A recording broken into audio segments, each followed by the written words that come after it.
Hey everyone, and welcome to the All Elite Zone podcast for Talking Elite. I am here with WWE or former WWE star Barry Horowitz. It's great to have you on. Uh, Says you're in there. can you hear us? Or, can you hear me? Yep. All right. Adam will Yes. be Adam will be here shortly. He's running a little bit late. I'm gonna go ahead and start things off. But how are you doing, Barry?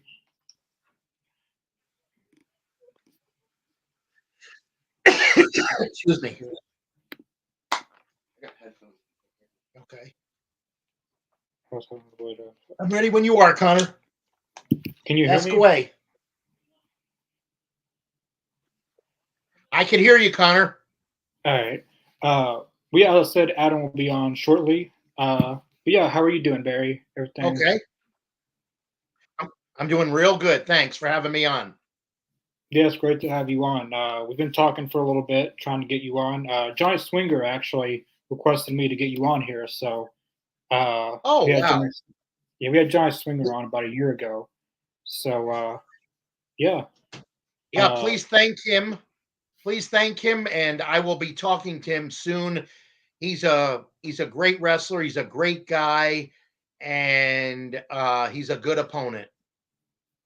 yeah, Johnny Swinger is very nice. He hooked us up with you and all that. But yeah, I guess I'll start things off. And as I said, Adam will be coming in shortly.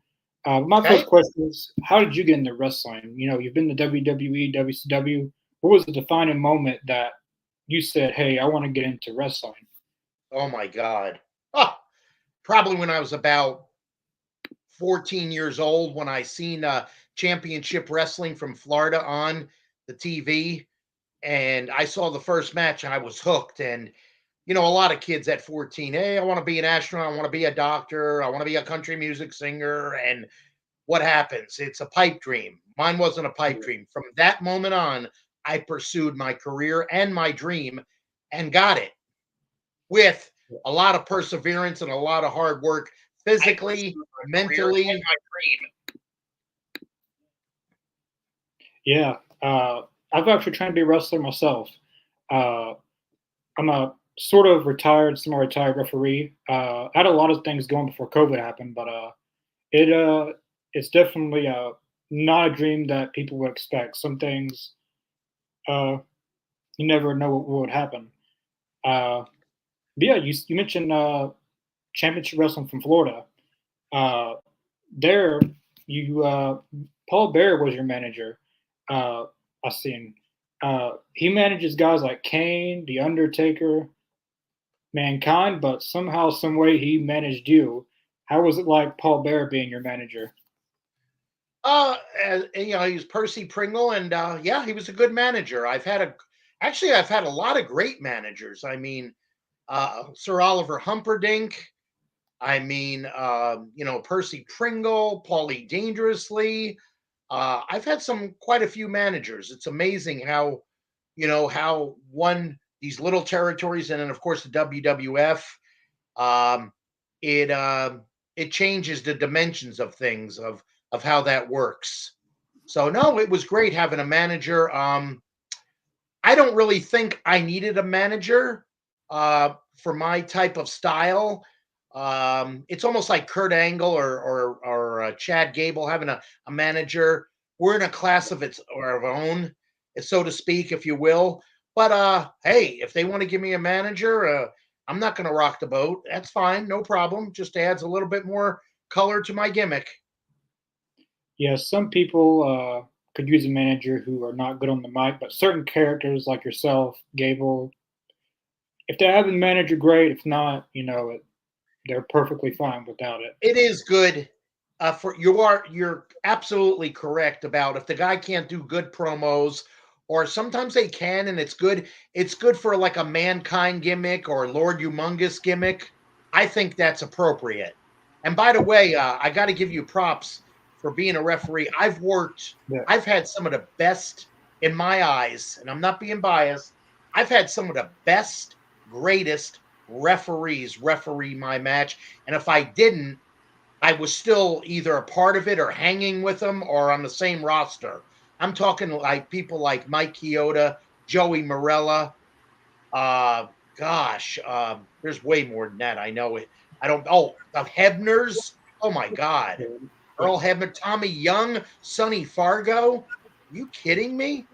I've had the best. Dick Worley. My God, it goes on and on. Good referees, and a good referee does matter. It's very Yeah. important to the match. No, we got a What's full going house. on, gentlemen? So, if anyone else wants to fire away, Adam, you're the host. Sure, You're the host. I got a Technically. full Yeah, house now. yeah, Barry. Nice to meet you. I loved you in your career.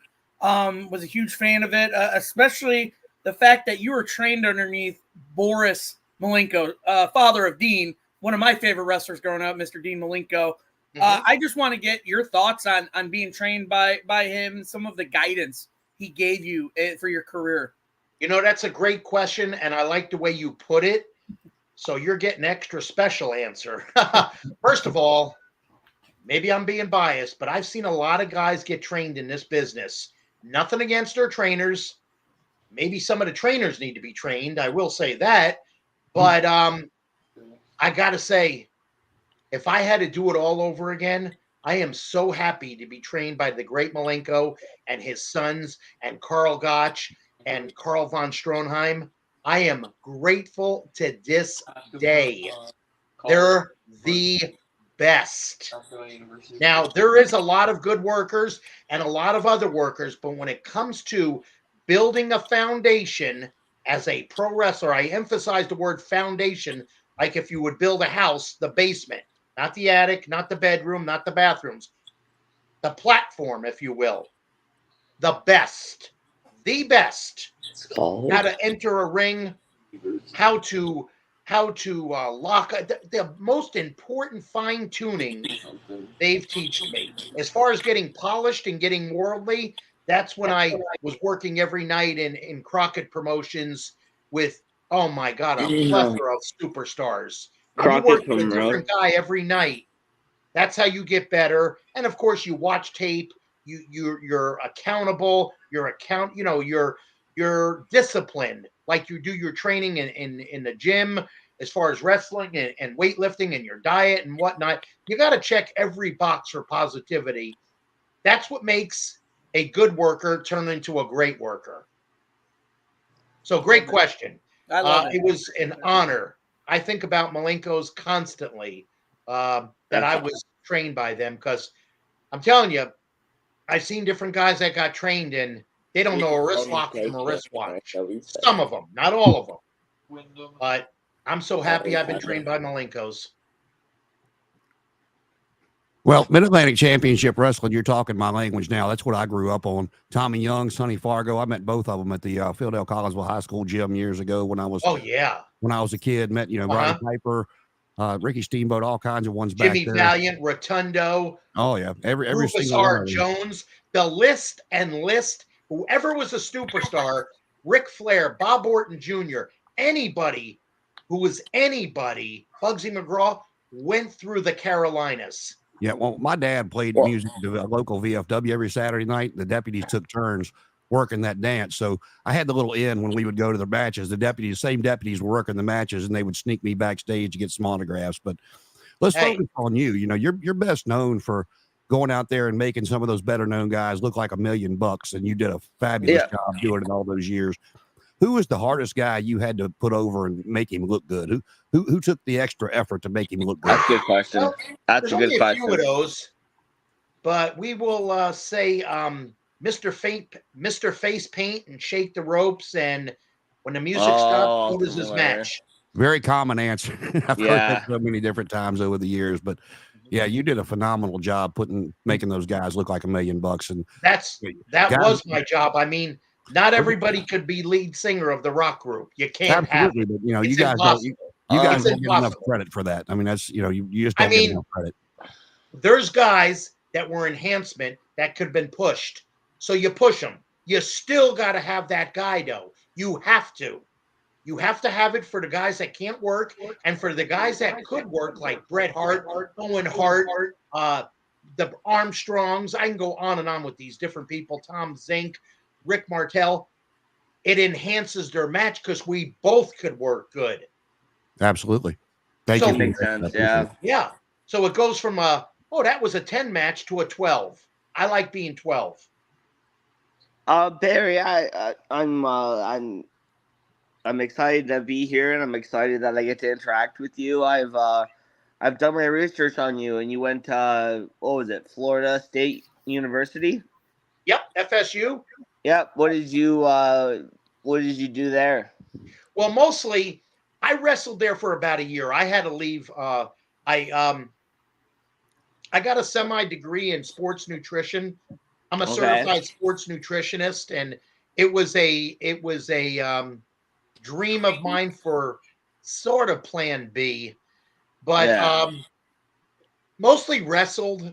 I mean, I was wrestling there. I did all right. I did better in high school. I did better in pro, and I left anyway because I had a chance. I got interviewed by Malenko, and it was what a chance to take because I could have stayed there 4 years. What would have came out of it? I don't know Not if much. pro wrestling would have came out of it. So I think the roll of the dice, I'm glad I took it. That's awesome, man. Yeah, because I did research on you when we found out you'd be joining tonight. And I noticed that you went to, Florida State. Yeah. I think a bunch of different wrestlers went to different colleges. I know Ron Simmons went to FSU, standout. I mean, all-American and great wrestler and a great guy. Mm-hmm. So you kind of touched on my next question. Someone it was hard to get over. You were in WWE around the golden era, I guess you'd say. What was it like sharing a locker room with guys like Hulk Hogan or Randy Savage or Ultimate Warrior? But some of these guys were egomaniacs. How was it like working with a locker room like that? I like that question. Well, I'm going to be honest with you. I get into the locker room. I ran pretty early getting to shows. That's just me. Get all my business done, my gym, my food, my traveling. You don't want to be late because sometimes I could be on first or third or fourth. And that's just me as far as being accountable and, what is the word? Punctual. And I didn't see those guys till later. It was always a hello and whatnot. And some guys, you had multiple dressing rooms. So I didn't see everybody. And then I'd get dressed kind of early and start stretching and warming up, going over my match. So basically, it's all business with me.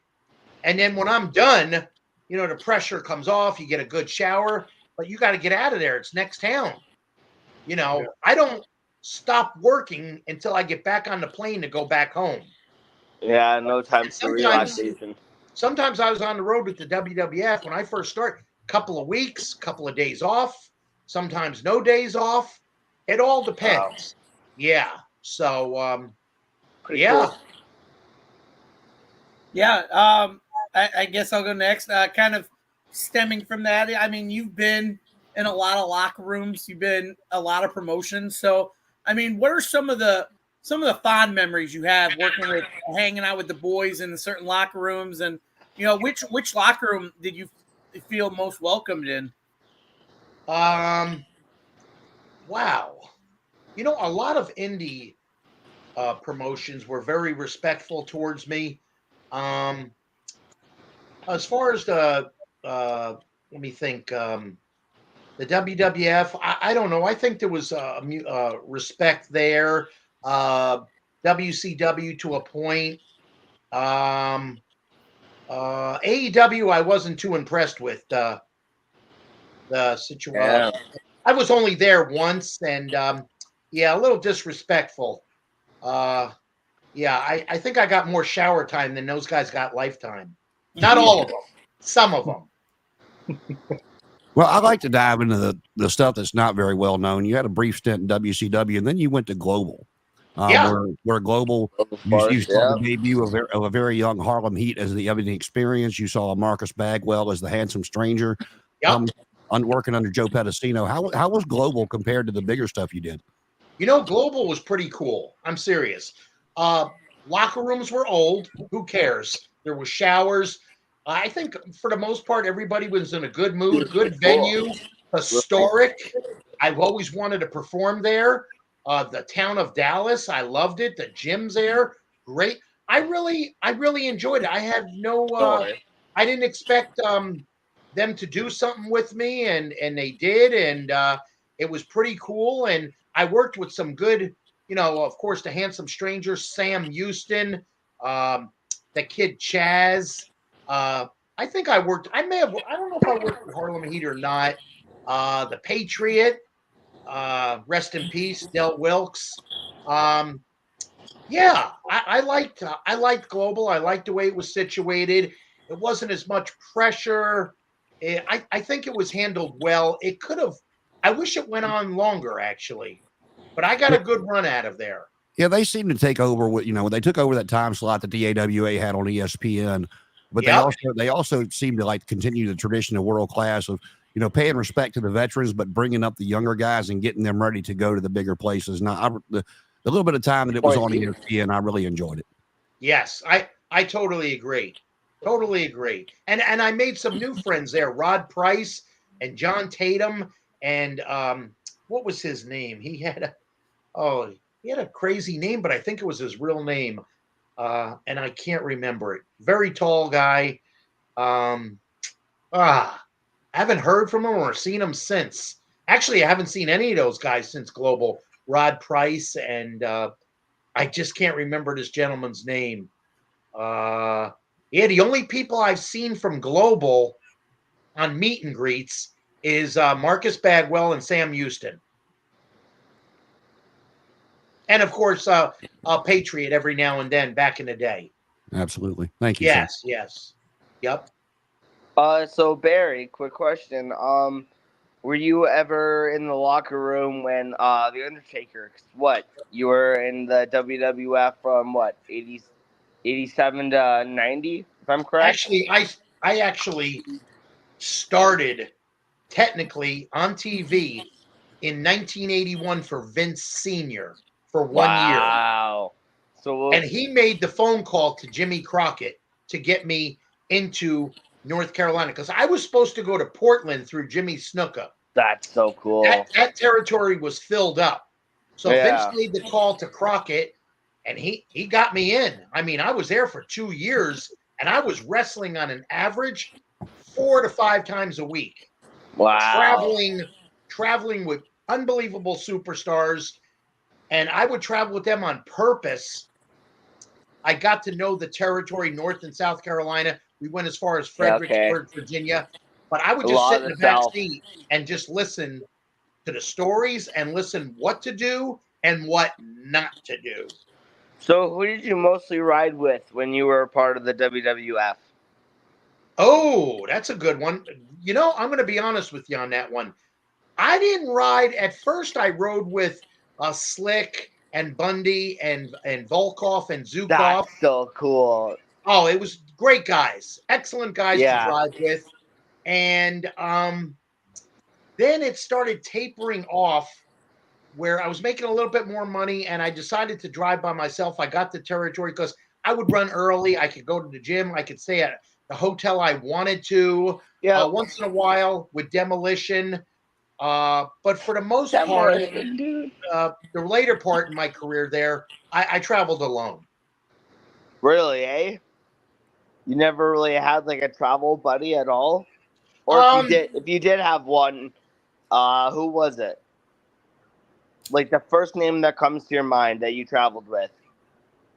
Oh God, I can't. Jeez. I don't know. I'm trying to think because I only travel with certain people for about a year, maybe, or two. Sometimes you would travel with them. Sometimes you would. Sometimes you would travel with them and then go travel with somebody else on the way back home. So, never travel with Brett or Owen. Shoot, I can't. I think I named. I'm Canadian. I love the Harts. I actually have a Bret Hart tattoo on my back. Oh wow! Yeah, I got a lot of wrestling tattoos. I got Triple H's logo on my forearm, Bray Wyatt on my calf, Undertaker on my calf. Awesome. But No, the Bret Hart one really hits home for me because. Oh, definitely. I'm definitely pro Canada. I've wrestled from Toronto to Medicine Hat to, I mean, you name it. The big towns, the small towns. I'm very pro Canada for a couple of reasons. When I think of Canada, I think of four things. I think of the Hart family. Yep. I think of Shania Twain. Yeah. I think of Tim Hortons Donuts. Oh, the best.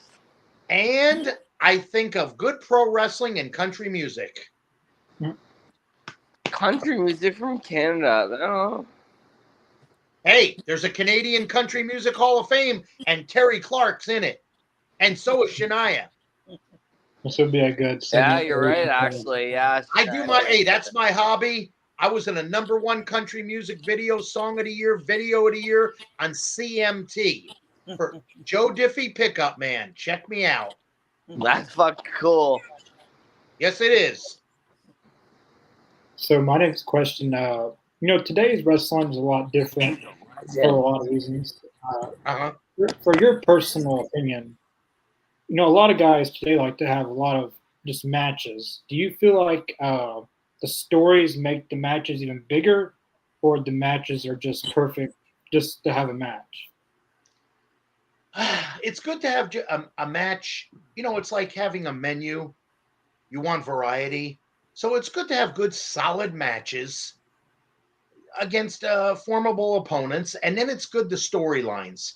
A good storyline really shouldn't last a week or two. I mean, they got to last a few months to a year, in my eyes. I know things have changed. And I really believe in good, solid wrestling, and I believe in all different styles. I'm just partial to mine because that's what I do. But if you do hardcore good, do it good. Don't do it half-ass. If you're a good tag teamer, you're a good 6-man tag, excellent. Woman wrestler, excellent. Nothing wrong. You could wear the mask, just do it to the best of your ability, and it will get over. Yeah, and that's another thing too, is like Connor said, the new age wrestling is kind of different. It's kind of stylized from what you guys did back in the day, and we see some of these guys from those times kind of integrated into the new age wrestling. People like Sting, people like Jeff Jarrett, who you had the pleasure of working with. I mean, how do you feel those guys are mixing in with this young crowd? Are they giving them, these young wrestlers, the guidance that they need, or does it feel like they're just there because they're trying to hold on? I don't know about that. That's a good question. You could, somebody like that, you would have to ask them personally. As far as the respect factor, I could maybe touch on that with the young guys. I don't know. I haven't, there's new school, there's old school. That goes with wrestling training, weightlifting, your diet. Some stuff never goes out of style. For instance, tackling in football. I mean, at the end of the day, it's tackling, and there's different methods. At the end of the day, it's pro wrestling. You're still doing that arm drag. Not everybody does it like Jack Briscoe and Ricky Steamboat. Okay? There's technical wrestling, and you over technical, it could be boring. Then there's too much flying. I mean, the ring is in the ring. The squared circle, it's called. Stay in there. I mean, you're outside, okay, but not for 10 or 15 minutes. The only people who see that 10 or 15 minutes outside the ring is people out watching TV and ringside. In the cheap seats, they can't see. They're going like this. Well, what's going on down there? To a point. You got to mix it up. That's me. You can call it old school. You can call it whatever you want, but different bright ideas you could stem from new and old school. And the young guys, especially it's not all about just high spot, high spot, high spot, high spot, high spot. Nobody's selling drop kick after submissions, after suplexes, and then you beat them with a schoolboy. Makes no sense. That's called no psychology. Agreed. I totally agree with you. I agree as well. I got a couple of things here. You talk about the AEW locker room not being that welcoming, and I guess this is going to be two parts. that was only on one-time event. I just felt it a little bit. No, I don't I know get what it. their deal was, and I No, don't really. I get it. There's so much you hear, and you don't know what I to don't really believe. care. Right. Well, you know what you believe when you're not back there. But like my issue with some of the stuff they do as far as what's on TV, if you go back, even with the finger poke of doom, as much flack as that gets, Goldberg still came in the ring and they beat him up pretty bad, and it went off with the NWO beating up Bill Goldberg. It gave you that I got to tune in next week to see what happens, opposed to getting beat flat or something of that nature. So, you know, and the hardcore wrestling that Adam was talking about, you guys were discussing, I don't care if they do it, but my thing is when they go out there and they do it every week and just about every match is the same thing, there's no reason. It's like, okay, what this dude do to the other one to make him want to risk his body to come off a 15-foot ladder? It's just a one-on-one match, maybe to try to get a title shot. But going through all that, you return to WCW in the late 90s to 2000. We've heard so many horror stories about how dysfunctional that was. What is it? Was it as bad as everybody said it was between Bischoff leaving and Russo coming in? No, okay. That's a good one. First of all, I don't even know Eric Bischoff. He didn't come around me. I'm not one of his superstars. I'm not figured in his clique.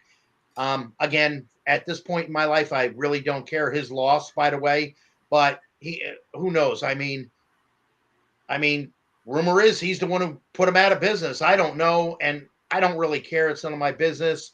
But I didn't experience that too much. I was on Thunders. I was on Nitros. I was involved in different things. I was involved with an angle with Alan Funk that was supposed to take off, and then all of a sudden Vince bought the territory, and I was out of it. Which, by the way, another disrespectful move. I've been with Vince a long time. Out of just respect, you could have brought me on board easily. Why not? Why not? You know, maybe maybe I'm too clean. Maybe I should have been late or failed some drug tests or refused to do put over people. I don't know the deal. Once again, I know I look at myself in the mirror and I did my best and tried, and I made Barry Horowitz relevant to this day on my own. And when you want to say you're in business for yourself, that's a shoot with me. I'm in business for myself. I self-promote. I've got my cameos that are doing friggin' incredible. If you look me up about the 5 stars and how many I've did, my meet and greets. I do ponder. I'm not getting in the ring no more, but I did work for Impact Wrestling. They were very nice. Good locker room. Johnny Swinger helped me do that. Scott D'Amore. That was pretty cool. And AEW, I just did a heel promo. And that was about it. I'm sure I could have been involved with other things. I don't know. What are you going to do? There is no guarantee in wrestling. Actually, no, wait a minute. There is one guarantee in wrestling. There is no guarantee. Well, Barry Horowitz is still a part of TV today. If you watch Tommaso Ciampa and Johnny Gargano patting themselves on the back, because I think of you every time I see them do it. Wait a minute. Whoa. Okay. Let's back up the train. I have no idea what you're talking about. Talk to me. Tommaso Ciampa and Johnny Gargano. I think they're on SmackDown now. Yeah, they're on SmackDown. They just lost the tag team titles to the New Bloodline, but they've been patting themselves on the back since probably before NXT. I would venture to say. I know Ciampa was doing it in Ring of Honor, but every time they pat themselves on the back like that, I think of you. So that's right. See, here's the deal with that. I'm not going to say their wannabes are copying me because that's a best form of flattery. But let me tell you something.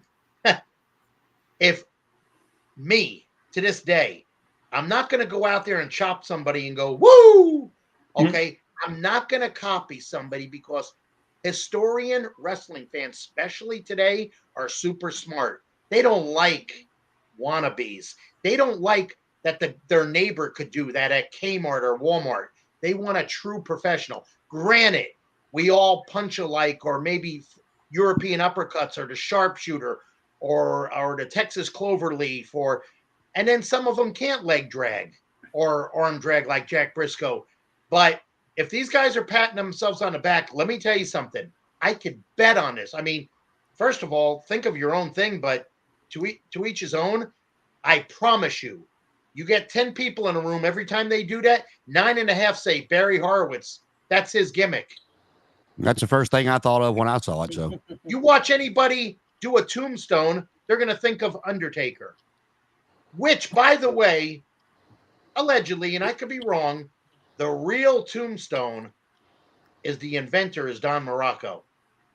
I remember seeing him do that now that you bring it up, actually. Yes, sir. Yeah, Don Morocco. Hit the pile driver big, yeah. Yes. It was the Asiatic spike. I've seen him do it, and he did it with me with one arm. Picks you up and goes like this. Boom. One arm.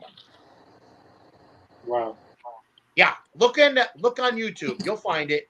But as far as I know, he is the sole inventor of that one. So I guess we can go around for one more question each. Okay. And my last question is, you mentioned AEW a little bit. I believe you did a little something with MJF there for a minute. It was just a promo. It was just it was a promo for Warlow and some other guy. I forgot his name, but it was pretty cool. I'm not used to doing promos verbatim, like memorize every friggin' line like a Hollywood script. I mean, I was taught, okay, talk about Jerry Briscoe, or talk about JBL or Tom Zink or something, and you need to do this and then fill in the rest. That's a good promo guy. That's like telling Ric Flair to memorize something or The Rock to remember. No, you ad lib. That's a good pro. Just like a good pro could walk into a building when kayfabe was strong, separate dressing rooms. You can't get over there. You can't transfer through the referee. And what do you say? I'll call it in the ring. I'd like to know how many guys could do that today. Call it in the ring. I want to see him call it, and I want to see the other guy understand it. I did that with Owen Hart hundreds of times. And by the way, when we're on an Owen Hart roll here, just for myself, I won't go into that, how long I know Owen or anything like that, or how many matches I had with him. Owen Hart was doing things 20 years ago, 25 years ago with myself and other gentlemen wrestlers that they're doing today and making it look like, ooh, that's new. No, it's not. Because I'm the only person I know that I've seen do that. Some Lucha Libre, but mostly Owen Hart. I could pick out at least 7 things they do, and they make it look like it's brand new. Owen and I did that 25 years ago. I will say, you can ask anyone on this podcast, I'm a huge Owen Hart mark. I think he's by far my number one mid-card wrestler that never won a world title that should have. That's my honest opinion of how good he was. But just to steer from, I want to know, Barry, notice that you were from Florida. I had spent some time living in Florida, just south of Tampa. Well, for people who want to go there, what are some good eats that people would? I want to know what Barry Horowitz likes to eat when he's in Florida. Well, first of all, I'm on my diet like 5 times, 6 times a week. So I eat pretty clean. I'm eating late tonight. I just got home from the gym a couple hours ago. So like right tonight, I'm eating rotisserie chicken, like no skin on it, steamed sticky rice, Japanese style, green peas and a salad loaded with chicken, turkey, raw nuts. I mean, I eat pretty clean. I have one cheat night, but mostly I do the same stuff every day, which consists of egg whites, tuna, chicken, turkey, probably a good steak once to twice a week. My carbs are baked potato, pasta once a week is normally on leg day, steamed rice, and getting to the gym with authority, because I could train harder now than I did 20 years ago. I got more time. I could do more. Right now, for the last 2 months, I train every day. I train 4 days in the gym, hardcore, compound movements, every kind of movement you could think of. The other 3 days, I train outside in the Florida sun. Perfect. I kind of miss Florida a little bit. Maybe I'll get back there.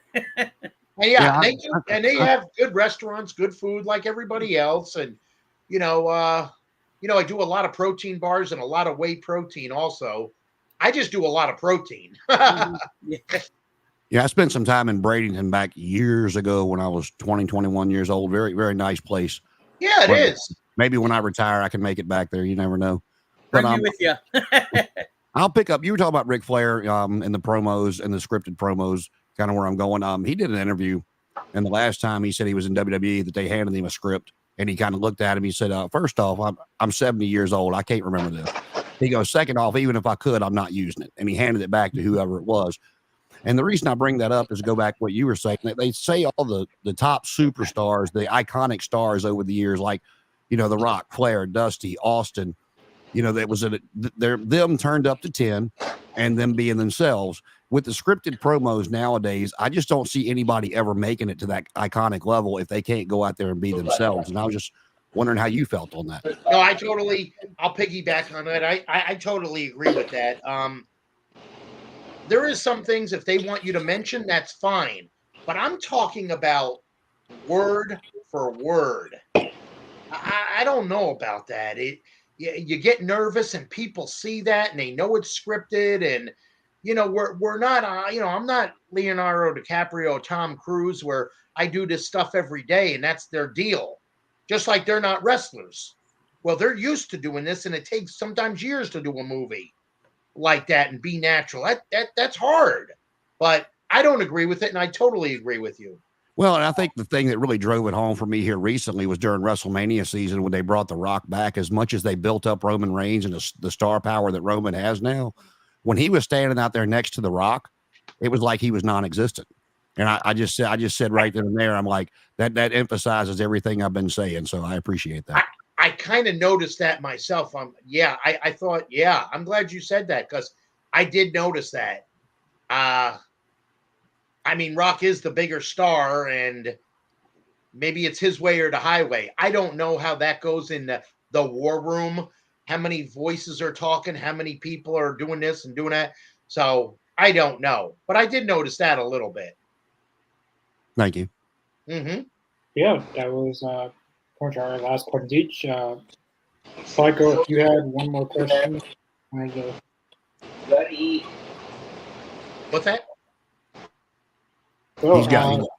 I think he's doing some stuff. Well, that was each for our last questions. I want to thank you, Barry, for coming on. It was a pleasure having you on.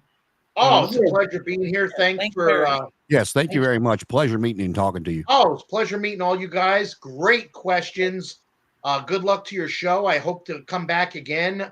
I like all the guys answering different questions, and you get different angles on professional wrestling. And it was a pleasure to be here. Thank you so very much. Pleasure was all ours, sir. A true legend in the business. Thank you, guys. And talking to you. Oh, nice talking to you too. And there was something I wanted to tell you, and I think I forgot it. Darn it! It was wow. I can't remember it, but I can remember that when Barry Horowitz loses, it is definitely choreographed. When I win, it's a shoot. I love it. And we'll take it. And I'll take it. Yes, and I'll take it. Oh, by the way, gentlemen, real quick, if you don't mind, I'm doing meet and greets. I do seminars as far as lecturing on pro wrestling in and out of the ring. It's not all about getting in the ring, grabbing a headlock, doing a high spot. It's also about how conducting yourself as a pro outside the ring. Not to be somebody's mentor or father. Just it's called professionalism at the end of the day.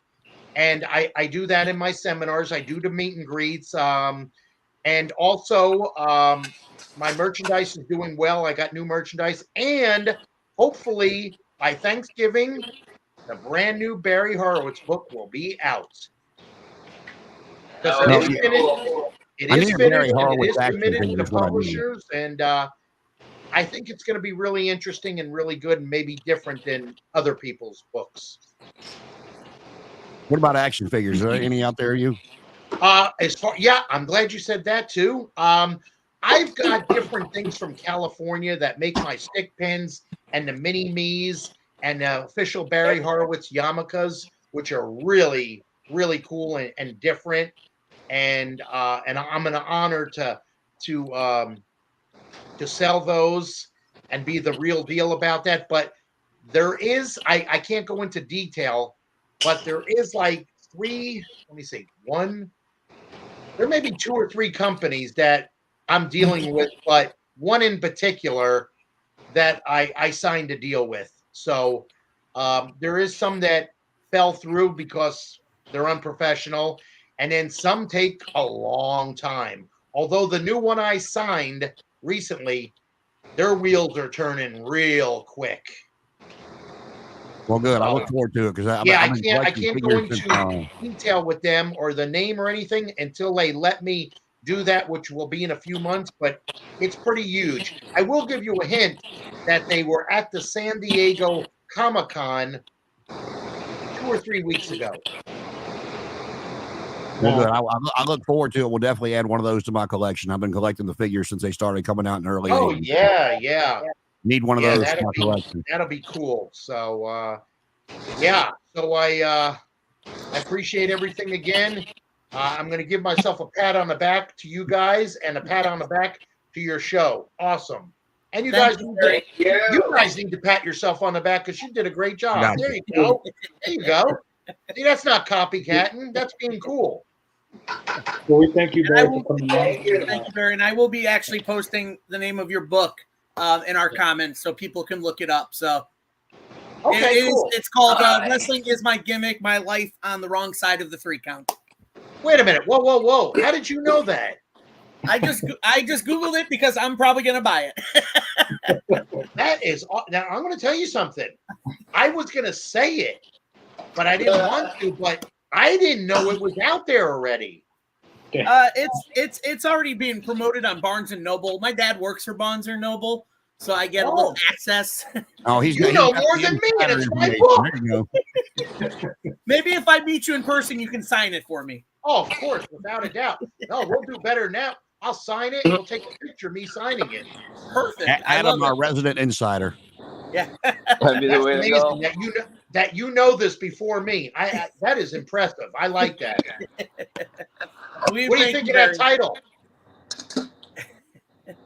We thank you, Barry, by the way, for joining us tonight. Thank you very much, guys. Have a good night. You too as well. Thank you for answering our questions, and thank you for. Oh yeah. Hey, where do you guys all come from? I am in Richmond, Virginia. Yay. I'm from Niagara Falls, Canada. Yes. I am actually living in Clarksville, Tennessee, about 45 minutes west of Nashville. Let me tell you something. I have wrestled in all of those towns, but Clarksville, I lived in Springfield, Tennessee for 10 years. Me and Tracy Smothers in the same town, trained together, bought my first new Jetta in Clarksville when they first came out at the Volkswagen dealer, and also saw some kind of country music. It was some kind of one of those invitational parties where certain people could get in only. Lori Morgan and a couple other people were there, but Clarksville's pretty happening. I like it. I've been here since 2018 and I love it. Yeah, going back to Crockett, I was actually originally from Martinsville, Virginia. So, and that Richmond Coliseum was a hotbed. It was, and now it's just sitting there doing nothing. You're kidding me. Nope, they're going to tear it down here in a couple of years. They're making way for new apartments and business. I thought they already did tear it down. And I don't think a lot of people know this either. The Greensboro Coliseum, an iconic building. 2 things happened to Barry Horowitz in that building. Number one, he was the first one that I was on the first Starcade. I was there. Starcade 83. Awesome. Well, then you seen me in the ring holding up Flair when he won the belt against Harley. Absolutely. That's awesome. The Piper Valentine match is still my favorite match of all time. Yep. I was sitting in the seats as a 10-year-old. I was there. The second big thing that happened in Greensboro Coliseum in, let me think, middle 90s, probably maybe 92 or something. They asked me, hey, could you give this guy a tryout? We want to see if he could work, bump him around a little bit, then beat him with a small package. I said, sure. Yeah. Who is this? Guy comes up to me, looked pretty good, nice guy, polite. Hey, my name is Vince Tortelli, aka Ken Shamrock. Oh wow! No way. Fuck, I'd be scared to And spar then with him. the next time I see him is in the Manhattan Center when they're doing a Monday Night Raw crossing WWF with ECW. He's sitting there. I'm talking to him. It's 94. And he says, yeah, I'm signing a deal with them. A year later, he was the IC champion. Haven't seen him since 96. Wow! Not even at a meet and greet. Wow. Haven't seen him. We're It's still amazing old. when you don't see people. I haven't seen certain people in 20, 25 years. Wow. And we're still owed a Ken Shamrock interview on here. He'll be on here pretty soon. We're still owed an interview with that. Yeah, please give him my props. He's a great guy, great athlete. Great. I thought he was a great professional wrestler and, of course, an ultimate, UFC champion. Props, Yeah. props. So I guess, All right, guys, thank you. Thank you so much. Thank you for coming on, man. And remember, I'm Mr. Technical, and you're not. Have a good night, sir. See you guys. Thank you. Thank you. Thank you. Wow. What a What guy. a beauty. I know Kevin's the bigger star, but I think I like that one better. He was very, very, very entertaining and just a good dude, man.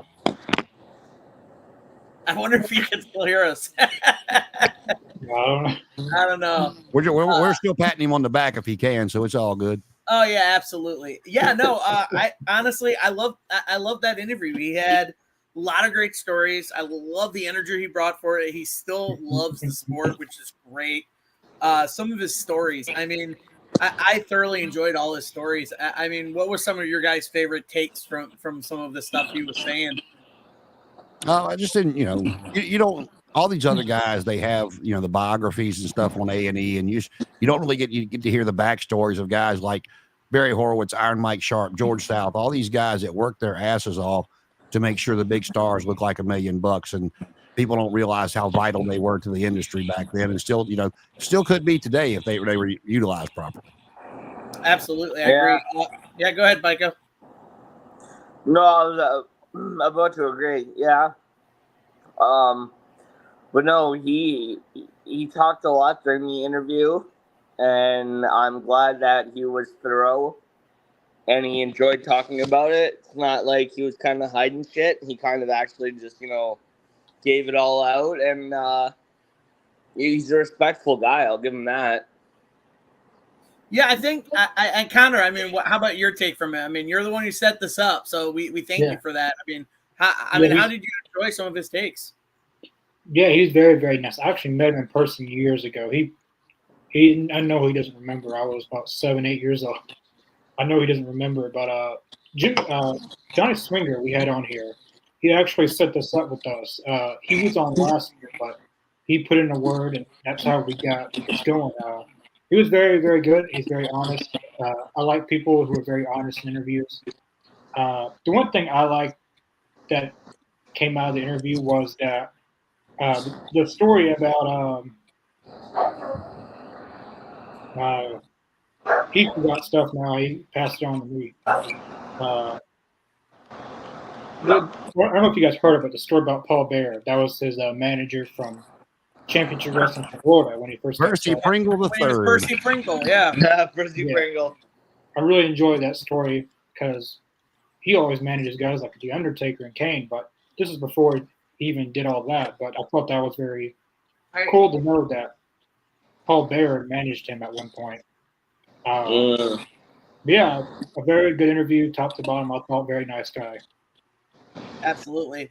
And I figured that we talk about the interview, but we kind of breezed through this week. We had a lot of events this past week for wrestling, pro wrestling, and I just want to get your guys' thoughts. I just want to maybe I'll give you 3 to 5 minutes each. Give me your thoughts on which event this past week for wrestling, and we'll start from Friday night SmackDown all the way until last night's Dynamite. which wrestling event you guys enjoyed the most and had the best week, and some reasons why. Monday Night Raw. We'll start with you, Jason. God, you're gonna make me think back to last Friday night because I did not watch Collision Saturday. Oh God, I enjoyed the Wyatt Six moment on Monday Night Raw. I enjoyed the main event. Yeah. I'm looking forward to the 2 out of 3 falls match with Sammy and Braun next week. The way to continue that story and put Braun over even more because he's gonna come out on top. Yeah. The Judgment Day splitting up, and I liked how Damian worded it that him and Rhea were not only the Terra Twins, the real Judgment Day, which in fact they are, because Edge brought in Damian and then Rhea, and you got your group of misfits on the other side. So, normally in a 5-on-2 situation, I would take the 5, but in that situation, I'd take those 2 every day of the week and twice on Sunday. NXT wasn't a bad show. Adam Page, working with what's his name from Metaphor. I mean, it was a decent match. God, I don't remember the main event last night, and I don't say this a lot because I don't like to catch any flack for my opinion because it's wrestling. Everybody has their opinion. But I thoroughly could not stand Excalibur. I mute the TV half the time when he's screaming, and there was 2 instances last night that just the match with MJF and Kyle Fletcher. I enjoyed it, but when Fletcher no-sold the Canadian Destroyer, I just rolled my eyes. And then we get to the main event, and I don't even know what move was happening, but Excalibur's in the middle of saying something about Ricky Steamboat. And then he's, because the move gets done, instead of saying something about the move, he screams out Ricky the Dragon Steamboat. I'm like, dude, what is wrong with you? But, overall, I thought Dynamite was a decent show last night. I thought Danielson and Jarrett put on one hell of a main event. Told a great story of getting Brian ready for Wembley. So all in all, I thought it was a great week of professional wrestling. Oh, yeah, no, agree. I agree. Baiko, go ahead, bud. What, your thoughts on which show was best this week and some highlights that you enjoyed? I found Monday Night Raw, I think. Besides SummerSlam, I find that Monday Night Raw was the superior show of the week. I think the Wyatt Six main eventing was like the fucking cherry on top. I liked the match, how it went. I'm not a huge fan of Joe Gacy's wrestling, but Loomis and Rowan did really good. And the whole Sister Abigail or whatever Nikki Cross is playing was very interesting. I like how they're having that with Uncle Howdy there. Dynamite was okay. I'm more excited for the pay-per-view at Wembley. NXT was okay. I'm Canadian, so I'm kind of glad that Ethan Page holds it because Hamilton is about half an hour away from where I live, so it's like a local champion. But no, I think Monday Night Raw was the best show by far this week. Well, and I'll piggyback off that real quick just before you get the next one get started. Yeah. Joe Gacy, no, he's not that great in the ring, but I thought he had the spot of the match when he flipped upside down in the turnbuckle and flipped his head back like Bray used to do. That was pretty he cool. did an excellent job of that, and to me was the spot of the match. Yeah, I totally agree. I think that group going forward is going to be great. I even have my Wyatt Six shirt that I got to clean out because I sweated in it at work today. But Connor, what about you, buddy? What shows stuck out to you? Which one was your favorite, and some highlights from it? Would SummerSlam count towards this? Yeah. I was, if anyone followed my social media accounts, I went to SmackDown in Cleveland. I went to SummerSlam. I would say SummerSlam was my favorite for being there. I got to do a lot of things down there, but SummerSlam, like being there, I feel like it was louder in person than it was on TV. SummerSlam was too good. I enjoyed obviously the Punk and McIntyre match. It was exactly how I called it. Not the same way, but it was the exact same finish as 1997. I believe SummerSlam with Bret Hart, Undertaker, and Michaels. Exact same thing I said. Walter and Priest was a very good match. The main event was good. Roman Reigns returned. I enjoyed LA Knight and Logan Paul. I know Logan Paul gets a lot of hate, but he is very, very good in the ring. He's better than a lot of guys that's been wrestling for 10 years, and he's better than them, and he's only been wrestling for a year or two. Yeah, that was a good match. But SummerSlam was a very good show. SmackDown was pretty good. But SummerSlam was very great being there. I got to meet CM Punk. Finally, as a favorite wrestler, I got to meet him finally. It was definitely something I'll treasure forever, meeting CM Punk. Yeah, you posted some great pictures. Yeah, I got to meet a few other people. I got to meet Drew McIntyre on the same day. Actually, that was kind of weird. I met Tori Wilson, Stratus, Zilla Fatu. He's the son of Umanga. Have they signed him yet? Not yet. Or was he just there? No, I saw clips of him in the crowd though. He was there in attendance. It sounds like that they've got their eye on him pretty early, and he's only like 19 or 20. So I think in the next 2 or 3 years he'll be with WWE. Like he's already a lock. It's just a matter. I didn't realize he was that young. Yeah, he's very. I didn't know he was that young either. He's a very nice guy. Yeah. So was the Punk McIntyre match your favorite? Yeah. I would say that match is my favorite. I'll say this: I didn't say anything about SummerSlam because I just where my head's at. We had I think you saw. I'll be quick about this one, but I don't know if you guys saw my post or not. I've been giving her a hard time. We lost power. So I saw that. I watched SummerSlam. Really? I had some people coming over. We were going to grill out, which we still did because the grill works with no power, of course. But right after SummerSlam went off and the post show started, the people that came over, they still came over. That's when you know you got good friends. They come over anyway.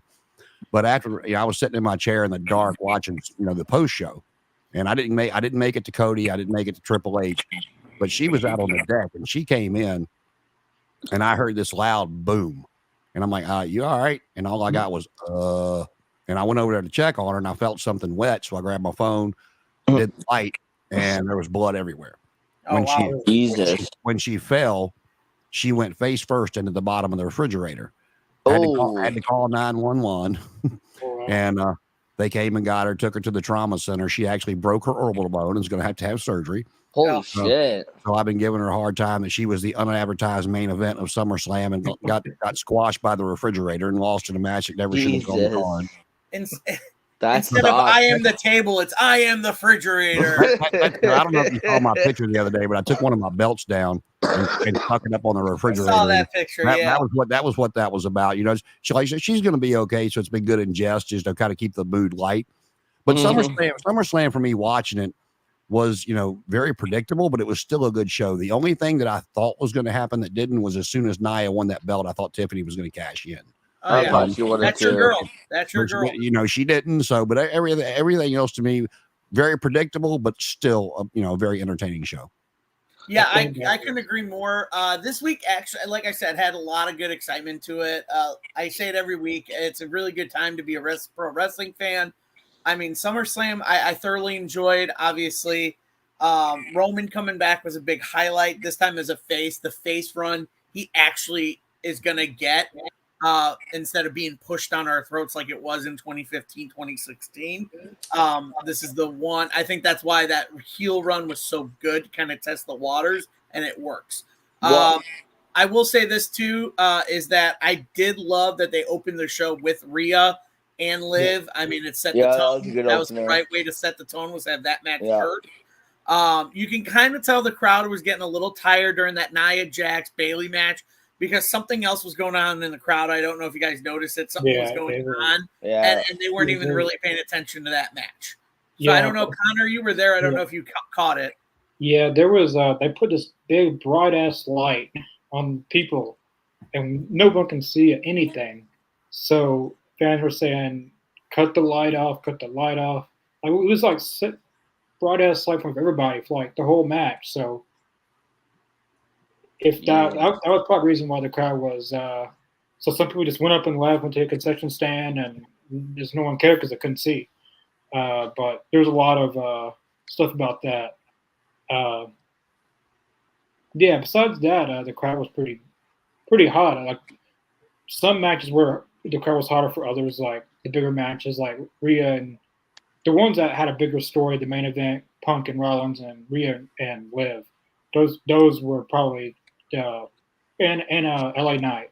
those were probably the biggest crowd reactions of the night, I thought. And hats off to I actually think Braun got a little good of a reception as well, too. I think everybody Braun. was happy to see Braun finally get a title on the main roster. Well, I was just going to say, hats off to Austin Theory for making Jelly Roll look like the Undertaker with that choke slam. Yeah, that was actually pretty surprising. That wasn't a bad choke slam. No. But yeah, no, I will say this week, in a close run, I think SummerSlam, I'll go with SummerSlam, but to cover everything else, Monday Night Raw, again, some of the highlights from that show was great. The camera work is just always so fun to watch, knowing that, when they got rid of Kevin Dunn.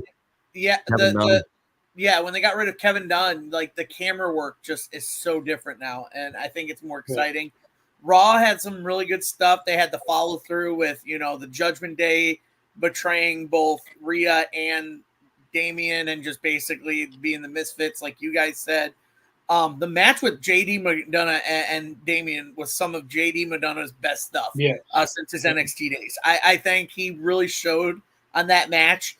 And then, obviously the main event with the Wyatt Six, I think that was something special. And I will say that match alone was my match of the week. It wasn't even a match from SummerSlam for my match of the week. It was that match. Just to see everybody get their little run in the ring, from Dexter Lumis on his hands and knees, kind of like eyeing, and then to, like you said, the Joe Gacy corner little thing flipped upside down, to obviously, Eric Rowan doing his stuff and his B stuff. It was just so great, and it was really good. And I love Michael Cole's statement of Bray Wyatt is looking down and is happy. Something along those lines. I will say I chuckled when they come out, when the Judgment Day come out and Rhea come out to help Damian, and then she winded up headbutting JD McDonough. Yeah.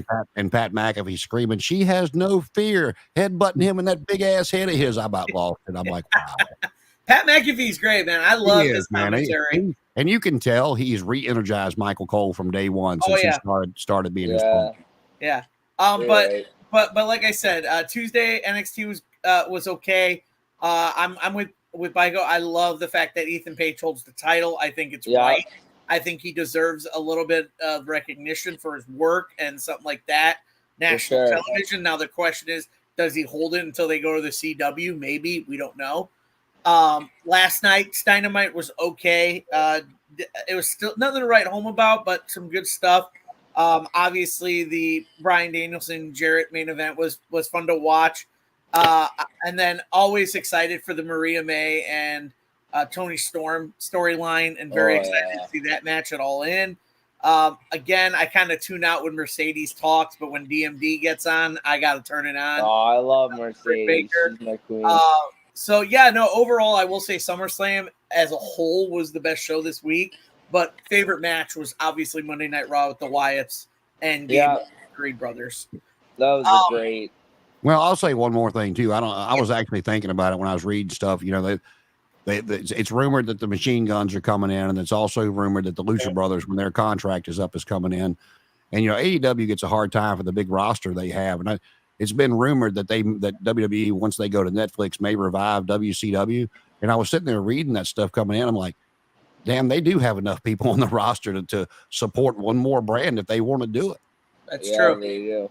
Like, if they were going to WCW, the one thing I want to see is Braun Breaker on Nitro.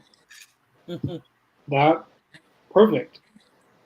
And Paul Heyman's got to be his manager. I don't think Paul Heyman ever appeared in WCW, but that would still be a pretty cool. Oh, no, he was there. That was the Dangerous Alliance. Look them up. That's one of the most underrated groups. It was Bobby Eaton, Larry Zbyszko, Arn Anderson, Steve Austin, Rick Rude, and Medusa. I believe we talked about that on a show, Jason. We talked about it. And see, look, that week you weren't on here, I wasn't trying to steal your gimmick, so I said, I'm not the bearded bro. I didn't see you when I first logged on, so I just left it. Yeah.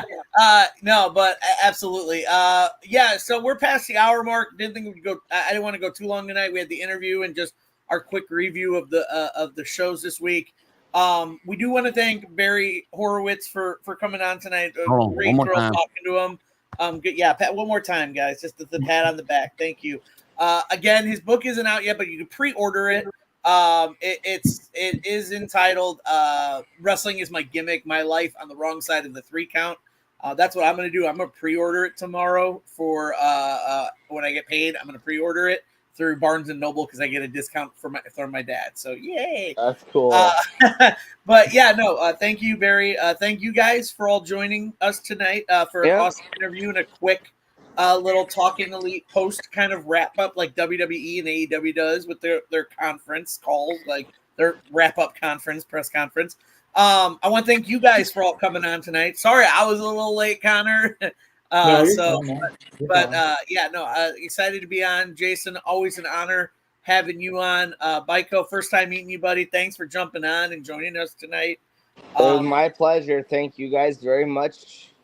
Yeah, absolutely. And remember to always follow us on Facebook, Twitter, Instagram, YouTube, Twitch. We're everywhere. Subscribe, hit that like button. Tell your friends about us. We Share have it too. Share it all. Share it too. Live reactions almost every week. We have interviews like you saw tonight. We have interviews up on our page. Have many more to come. We also do a lot of pay-per-view, reactions. So make sure you guys join us. Tuesdays always our AEZ Canada show hosted by Matt. Matt does an awesome job on that. I had a good time on that when you weren't able to. I know. It's great. I'm glad you guys had fun. I was glad to join Matt again this past Tuesday. It was Matt and I for the 2 for this week. So we had a good time. And then always here on Thursdays. Unless something changes, I got to talk to Connor off air about it, but I'll keep you guys in the loop about it. But outside of that, again, we thank you guys for joining us tonight for another episode of Talking Elite, episode 80. Again, thank you guys for joining. And if there's nothing else, always good night to you guys. Thank you. Everyone have a good night. We'll see you next time. Bye-bye.